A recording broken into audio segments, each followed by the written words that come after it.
Hello and welcome. I'm Dr. Sheil Avneesh.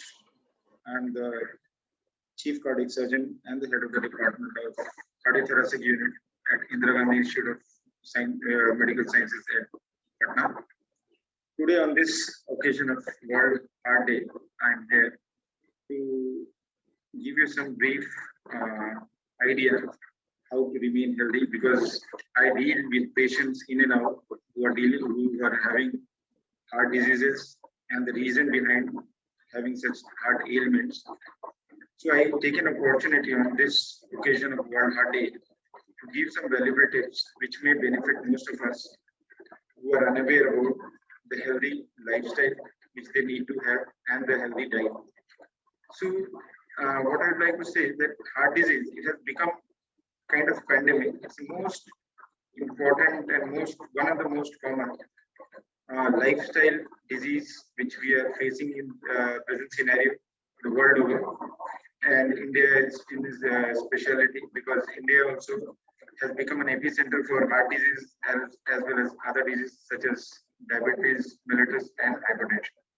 So since we are dealing with heart disease, I'd like to say that a lifestyle is very important for a heart disease to be prevented. A healthy lifestyle and a healthy diet. What do we mean by healthy lifestyle? Healthy lifestyle means you should not have a sedentary lifestyle. The life should be stress free, which is very difficult, but still we can modify your life as per your day schedule and reduce the stress in your life. And then comes the diet.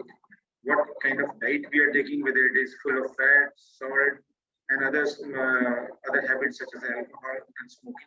So we need to take into special measures for all these events.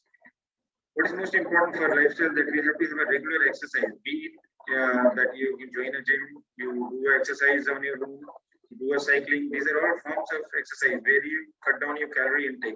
Calorie which you have already taken, you can burn out the calories which are not stored in your body in the form of different cholesterol or other unsaturated fats. Now, as far as diet is concerned, we have to have a healthy diet. That healthy diet includes vegetables, fruits, and whole grains or cereals. Because what most of us are taking is a very unhealthy diet, which includes low amount of vegetables and fruits, and more of junk foods, be it red meat or more based upon unsaturated fats, which are which potentially very high risk for cardiac disease or heart disease.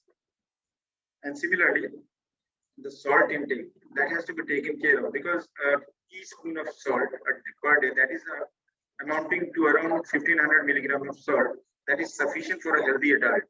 But any salt more than that can cause hypertension, that is blood pressure, and that can simultaneously lead to other heart disease. So it's very important that we regulate our salt. Salt is essential, but up to a extent that it doesn't give us a side effect to our body.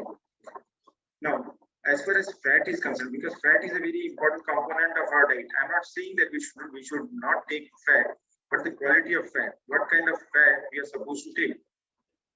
The fat, mostly what we get in our day-to-day fast food is mostly unsaturated, partially hydrogenated fat, which is artificial trans fat.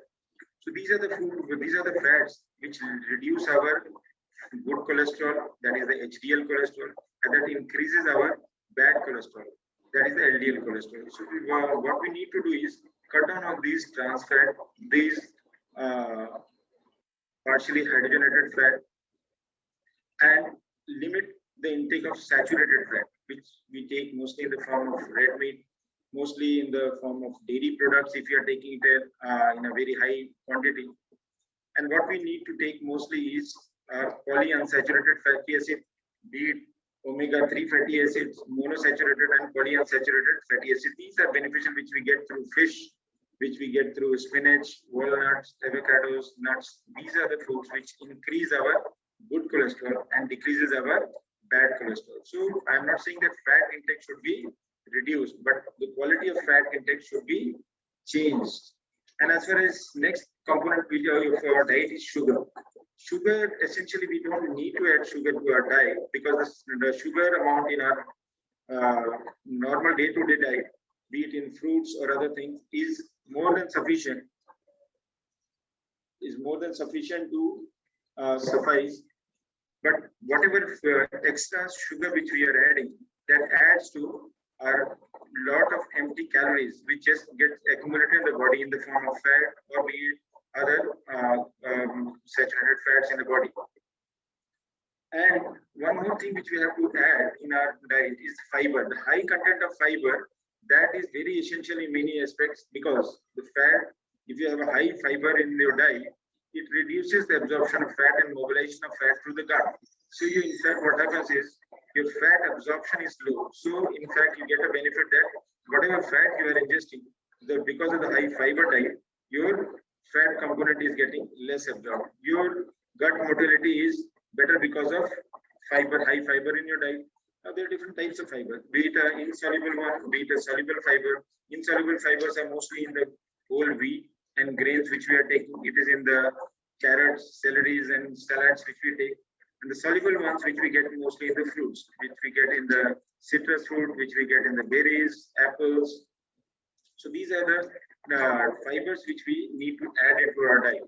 So I'd like to conclude by saying that a healthy heart can only be feasible if you have a healthy diet that includes inclusion of whole grains, fibers, polyunsaturated fats, and lifestyle. That means we got to have a good exercising life where we do a regular exercise to take care of our body through proper exercising. So by these tips, by these some of the advices, I'd like to thank you all the viewers for seeing this video, and thank you very much.